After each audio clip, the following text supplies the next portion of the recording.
Have you ever noticed how much time you spend thinking about others rather than yourself? What they think of you. What they expect. How to behave so you're liked, approved of, not a disappointment. But what happens if you pause all of that? If you fall so deeply in love with yourself that you no longer seek validation from the outside?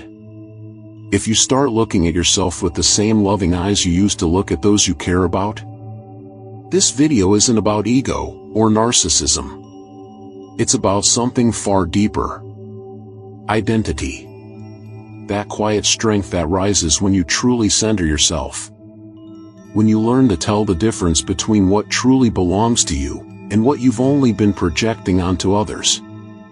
I'll guide you through a practical yet transformational journey to understand why you lose yourself without even noticing, and how to find your voice, your direction, your truth again. When you become addicted to yourself, everything changes. Your relationships shift. The way you see yourself in the mirror shifts. Even the world starts to respond differently. Get ready, because if you stay with me until the end, you might never go back to who you were. The thing is, you often don't even realize it.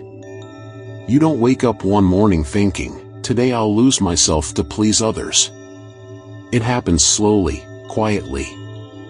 It starts with small compromises.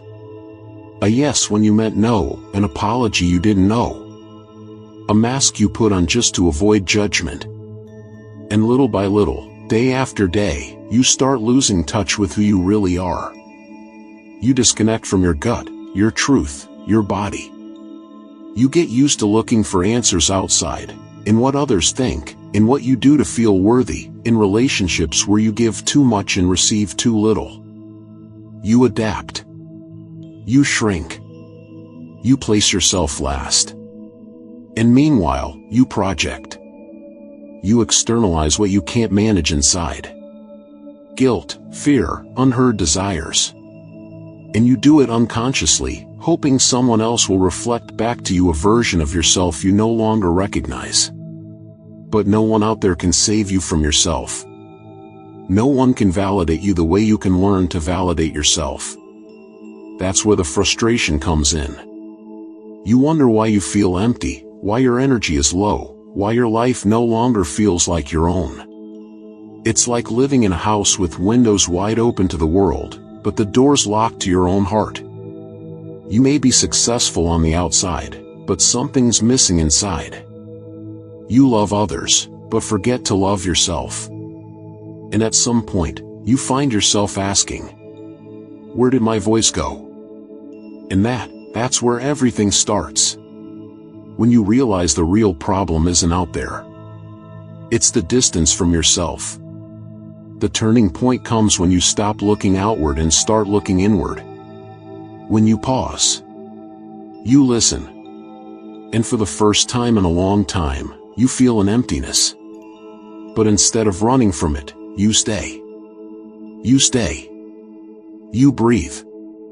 And you realize that emptiness isn't something to fear, it's space.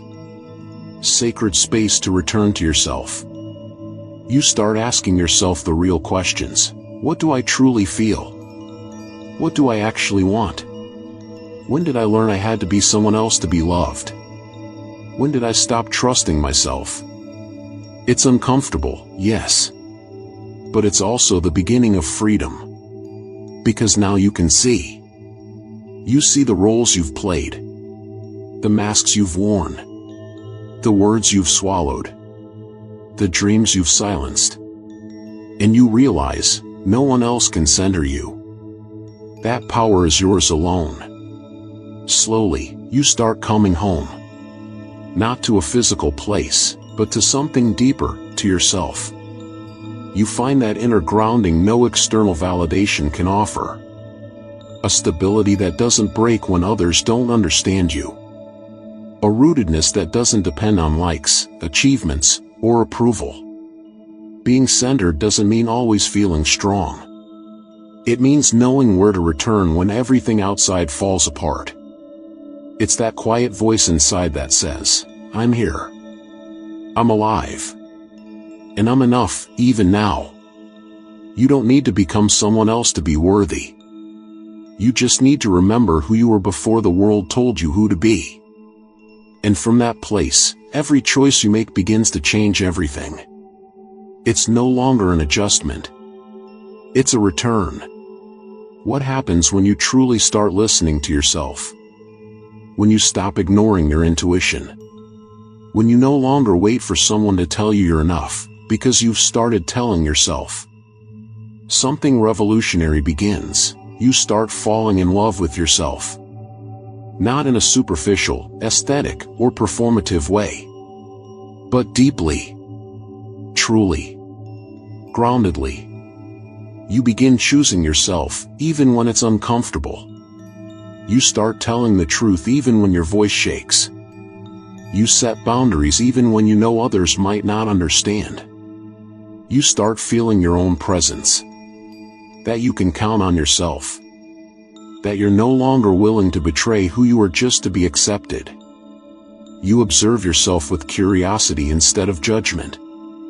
You listen to yourself without interruption. You treat yourself with the same care you once only gave to others. And that changes everything. Because self-love isn't a slogan. It's a daily act.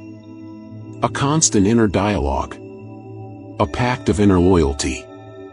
You ask yourself every day, what do I need right now? Does this choice nourish me, or drain me? Am I acting from love, or from fear? Becoming addicted to yourself means just that. You can't go without you. Not without perfection, but without your presence. Your truth. Your light, even when you're in your shadow. You begin to trust. Your feelings. Your responses. What your body is telling you. And that trust begins to show up everywhere, in your gestures, your words, the boundaries you set, the yes you give without guilt. You stop seeking outside what you've finally started to build within. You begin living with grounding. With intention. You make space only for what aligns. You say no without guilt and yes without needing to explain yourself. This isn't selfishness. This is truth. This is integrity. It's the moment you decide to never abandon yourself again, not for love, not for fear.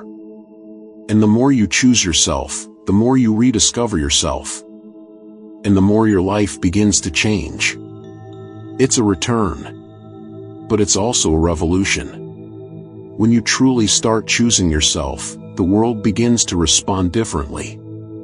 Not because everything becomes perfect, but because you change the way you relate to what's happening around you. Relationships begin to shift. Those built on needs start to dissolve. The ones rooted in authenticity grow stronger. And in between, you make room for new connections, more honest, lighter, healthier. Connections where you don't have to prove anything. Where you can breathe. Where you can just be. Your work life changes too. You no longer chase validation that drains you, but expression that fulfills you. You start looking for meaning, not just success.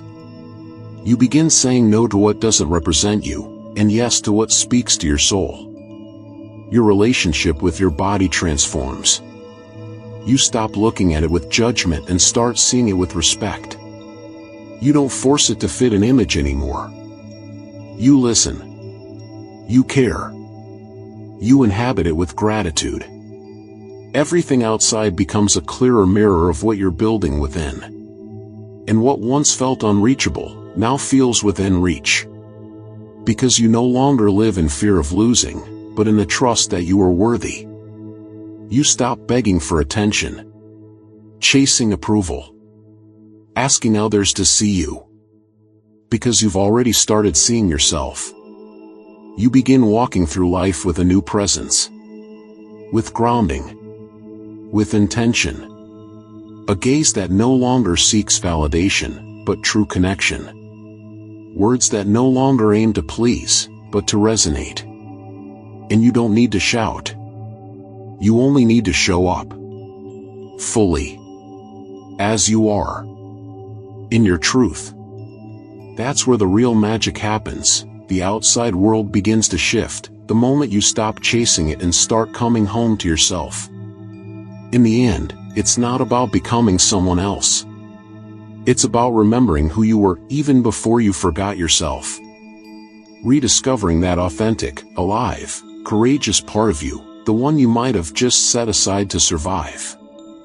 When you come back to your center, you don't lose anything. You reclaim. You reclaim your voice, your strength, your ability to feel. You reclaim the woman you were before, trying to be right, perfect, acceptable. Becoming addicted to yourself isn't just a motivational idea. It's a radical act of freedom, of love, of presence. It's choosing not to abandon yourself again. To stay. To show up. Even on the hard days, even when it's messy. And do you want to know the secret? The more you choose yourself, the more life chooses you. The more you love yourself, the more the world mirrors that love back to you. It's not magic. It's alignment. It's truth reflected outward, because it was born within.